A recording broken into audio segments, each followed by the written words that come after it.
The top 5 supports in Honkai Star Rail. These are the characters that you should be building on your account and you should be pulling for because they are the 5 best supports in the game. They are super universal, can be used practically across any team, though we will be going more into depth of what teams they can be used on. But without further ado, guys, let's go ahead and hop into it here. Starting off with our number 1 pick right now, or our number 5 pick on this list, which is kind of a give me. Remembrance MC, guys, or MC in general, because MC has a plethora of use cases, number 1 of which being, guys, she gives free true damage. This is on the Remembrance MC form, not the Harmony MC form. We can talk about that in a second here as we get into the cons. But guys, number 1, true damage, absolutely amazing. She is the only character in the game that is going to be giving you true damage that is free to play. Also the only character in the game that is giving you true damage without getting any extra eidolons invested into them. So all around really good. Secondly, guys, free action advance and SP positive. We love having SP positivity in this day and age because a lot of these other DPS use a lot of SP, aka someone like Archer, right? So very good to have SP positive characters and free action advance as well. We know the best supports in the game do give action advance, so this is going to be another advantage with their kit. Next, guys, a free E6 character. Yes, like literally you can get this character for completely free all the way up to E6, and there are honestly so many different benefits with getting your Remembrance MC up to E6. For 1, guys, you're able to increase crit rate for the whole team. Number 2, guys, you're able to regenerate extra energy whenever Mem takes action, so that's already really good there. You get your ultimate crit rate up, so that means you don't have to build any crit rate into them. You can more so focus on crit damage. And on E4, guys, you're increasing the amount of true damage you're able to provide through Mem support. So overall, her eidolons are all really cracked, and like I said, all free to play. And as we just mentioned there, guys, free crit rate and free crit damage. Yes, guys, she gives you crit rate from her E1, which is very easy to get. And then, guys, she's also going to be giving crit damage to the whole team as well. So all allies crit damage increased by 12%, plus an extra 24% of Mem's crit damage as well. Massive day for the unemployed, as WestJet would say. Now, let's go ahead and hop into some of her cons, though, right? First of all, you don't have any control over the action advance, meaning this shit can pop off at any time. Perfect example of this, guys, is actually using him on a Finon team or using her on a Finon team. As you can see right here, right, guys, you can see the charge at 99% right here, right? Now, look, if we were to use the ultimate, we would get this marker over, but let's just say, for example, you didn't have this ultimate up, right? You go ahead and action advance into the front, and look, Mem's going to come up, and now Mem comes back to the front, right? So you literally can miss a whole action advance from someone like Sunday if you don't play this properly, and this could honestly not even be circumvented at sometimes, especially when you're getting later in the battle, and it's harder to predict when you're going to have Mem back up, and when you're having your other abilities up and stuff like that. Also, not much sub DPS damage. While, yes, guys, at E6, they're giving themselves 100% crit rate, and you are building them in the crit damage, overall, their damage is just not that good, especially MC on their own. You're really relying on your Mema sprite to do the damage, if they're even doing much damage. Like, realistically, guys, you're literally just using them not even as a Remembrance character. They act more as a, I would say, a support character, if anything, or a Harmony character, if anything, right? They have Mem, and that's what makes them a Remembrance character, but that's really it. But hopping into the best teammates now, guys, Castris, Funussi, Saber, Thurda, almost any character in the game can take use of them because true damage will affect literally anything. It circumvents crit, circumvents everything else. Like, true damage helps out a lot. It gives you free crit rate, free crit damage, and free action advance with being SP positive. This can be used in almost every single scenario, but that is why I definitely think you should be 100% building your Remembrance MC because you get them for absolutely free. Now let's hop into the ones that you get from gacha pulling, right? Number 4 on this list, guys, is going to be, oh yes, Miss Ruan Mei. Now, Ruan Mei you actually could get for free at one point in time. Not sure if that's the case anymore, but at one point in time you could get her for absolutely free, but if that's not the case, she is still a really top tier unit, guys. She helps out in a plethora of teams, and I mean, like, just look at her where she's at in the tier list, right? She's up here, tier 0.5, tier 0.5 for Pure Fiction, tier 0 for Apocalyptic Shadow. She has stayed up here. This is a 1.0 character, keep that in mind, and she is still good to this day, and for that, we can go ahead and talk about the pros here, guys. First, weakness break efficiency. She is one of the only characters in the game that provides weakness break efficiency. This is still one of the reasons on why she is still ran in a super break team, guys, because you have someone that provides super break bonus. Yeah, yippee, right? But then you have weakness break efficiency, which is bringing another vertical of the damage to super break, because super break can also scale off of how much weakness you're breaking the enemy, so this helps out there too. She's also increasing the break effect of the team as well, so she's like a must-use unit on break teams. But not only this, guys, this can work in other teams like dot teams, and we'll touch more on the teams later in the video, but let's continue here, guys. Damage percent up. She gives an absolutely massive damage percent bonus, damage percent bonus to the whole team. Next up, guys, free team-wide speed, an absolutely massive chunk of it as well. I think it's like a 10% increase on speed at max, if you have this talent. Yeah, 10% speed increase for the whole team for absolutely free. Don't have to do anything. All she has to do is be on the team for you to get this.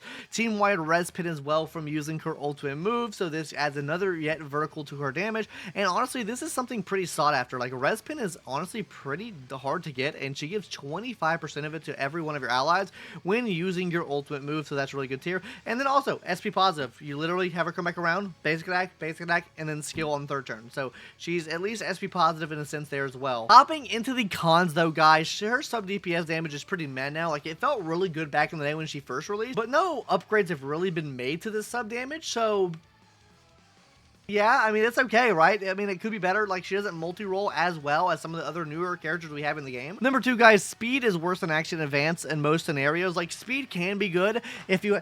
Like, speed can for sure be good. If you have a set that requires you to have a set amount of speed, it definitely works there. And I want to clear up one common misconception here that I feel like a lot of people get hung up on when running Ruan Mei with, like, someone like Castress, right? It's like, oh, it increases her speed, which is bad.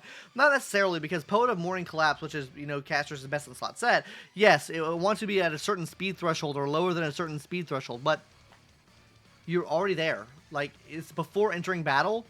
Ruan Mei's shit doesn't activate until after into the battle, so it can still be good for someone like Castress as well, and honestly any other character that needs speed to make sure they're getting activations either from a light cone like Cypher or from just a set in general. But action advance is still overall better, so that's kind of why this is a caveat, right? Number 3, build is hard. Yeah, guys, you need a lot, and I mean an absolute metric fuck ton. I'm just going to show you what Pridewind recommends, and these are usually some pretty low stats in terms of like a recommended stats to build a character. So looking at this here, guys, yeah, you're going to be needing around break effect around 180, speed at a break point, unless you run really slow Ruan Mei like I do. Then you want effectors if you're using broken keel. So like a lot of stats all around the board to really make her efficient, and the set to farm for her best in slot set. It's kind of a pain in the dick to farm too, so yeah, it is what it is, right? Break character's not that good anymore.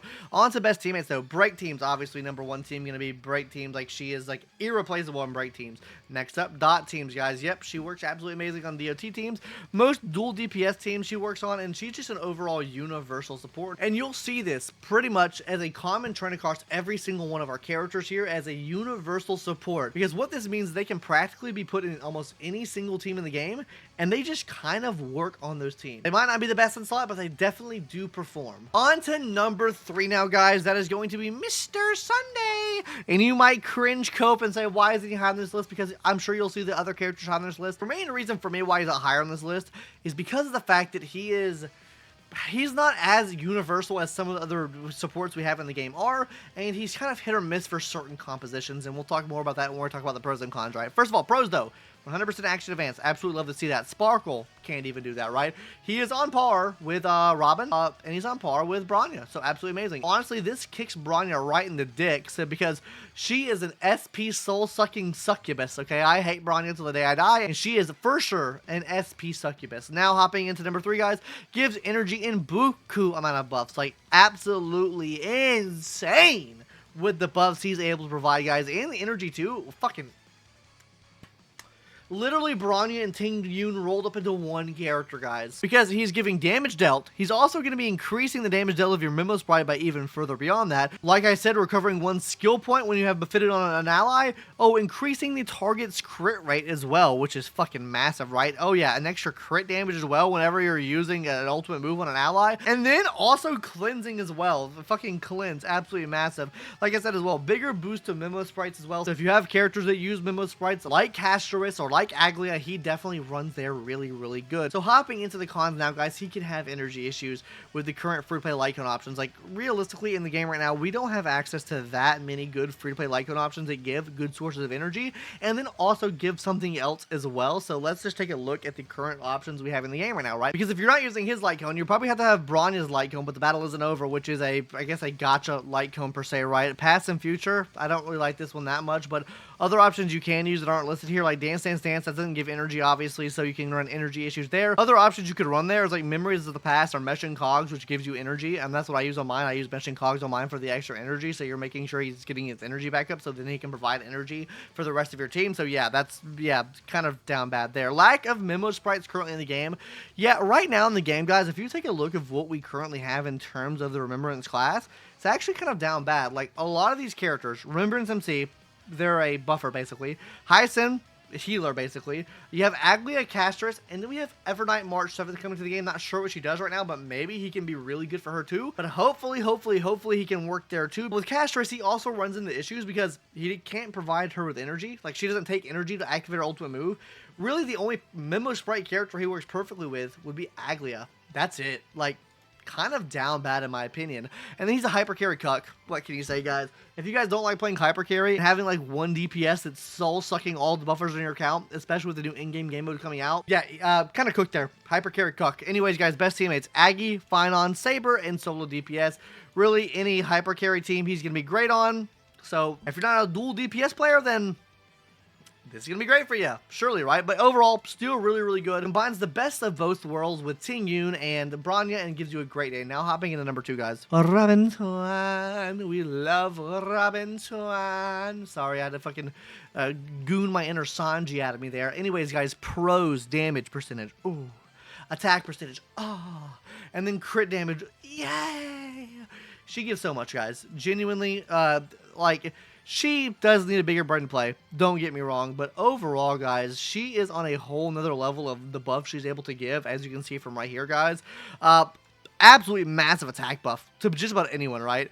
Then on top of this as well, crit damage for all your allies as well, and you're increasing that damage dealt. And that's not even talking about the additional crit damage she gives for Fua. If you even get into Eidolons here, guys, like E1, all-type res pin, 24%. Basically, absolutely for free at all times, as long as you're in Concerto state, right? And as we just mentioned there, guys, Fua gets more crit damage. Team action advance. Whenever you pop this ultimate move off here, guys, every one of your teammates go back to the front. So basically a free turn for the whole team off. We're up there SP positive because she's in her Concerto state most of the time. You can maybe use a basic attack. It just really depends. Really, her SP positivity depends on the team you're running her with. The more frequently you attack, the more SP positive she is. The less frequent you attack, the less positive she is. We'll talk more about that in the con section, though.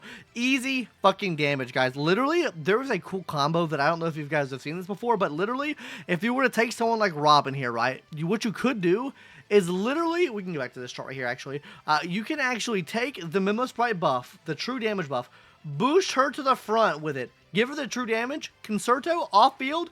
Every single one of her extra attacks does true damage now, and it is insane the damage she can do from this, right? Her damage is still pretty decent besides that, but that's just something else I want to point out there, right? Now on to cons. Requires a fucking brain to play. You wouldn't believe the amount of intricacies this character has. Like, you think, oh, advanced team to the front. Freaking cool, right? But then you have to think, well, should I advance my team to the front now and get the buff? But they're already right there in the action order. What should I do? Or wait, should I wait until they go through their full turns and then advance to the front? Oh man, but my energy, what, should I use a skill point now to make sure she has energy to advance back to the front now, or should I wait until she gets a hit? Like, she requires a brain, guys, okay? Secondly, fucking energy cost is so high. Holy fuck, dude, 160.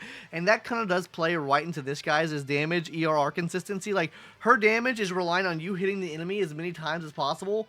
So the more times you attack the enemy, the more damage you do, and the more times you attack the enemy, the more energy she gets back for herself, which will lead to Concerto. Like Fua teams, right? She gets energy back like that.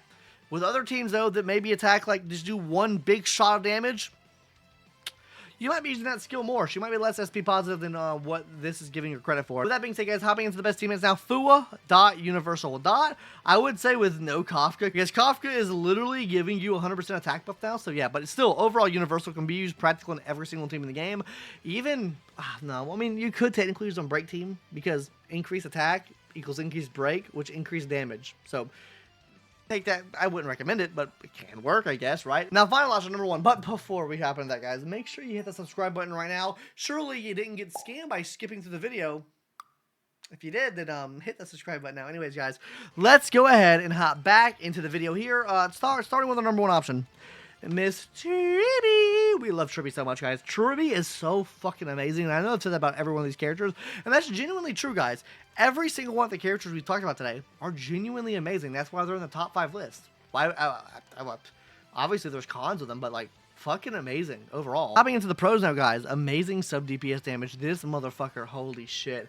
She do ultimate Tribbie attack, ultimate Tribbie attack, ultimate Tribbie attack, and then her ultimate comes back up. Oh, Tribbie attack! Like, she does so much fucking damage, and the fact that it scales off of HP percentage as well, absolutely fucking massive. We love that. Res pin plus vulnerability.